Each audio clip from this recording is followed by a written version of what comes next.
ఓం నమో భగవతే వాసుదేవాయ నమః. ఇవాళ మన భగవద్గీత శ్లోకం పంచమోధ్యాయం కర్మ సన్యాస యోగంలోని 1వ శ్లోకం. సన్యాసం కర్మణాం కృష్ణ పునర్యోగం చ శంససి యచ్ఛ్రేయ ఏతయోరేకం తన్మే బ్రూహి సునిశ్చితం.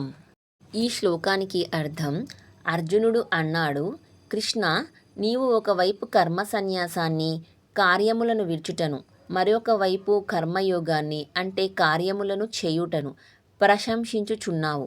ఇవి రెండింటిలో ఏది శ్రేయస్కరమో దానిని నాకు స్పష్టంగా చెప్పు.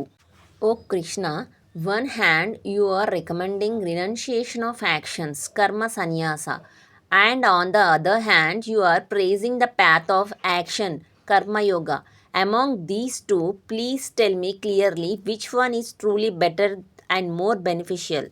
ఈ శ్లోకం ద్వారా మనం తెలుసుకోవాల్సింది ఏమిటంటే, ఒకవైపు కర్మ సన్యాసం అంటే పనులను, బాధ్యతలను, లోక సంబంధాలను వదిలి త్యాగమార్గం ద్వారా ఆత్మ సాక్షాత్కారం పొందడం.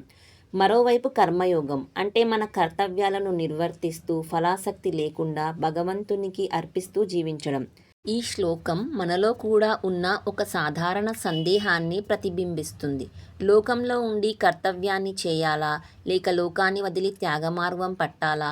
ఈ ప్రశ్నకు సమాధానం తర్వాతి శ్లోకంలో శ్రీకృష్ణుడు ఇస్తాడు. మనమందరం భగవద్గీతను చదివి విని జ్ఞానాన్ని పెంచుకొని ధర్మాన్ని కాపాడుకుందాం. ధర్మో రక్షతి రక్షితః.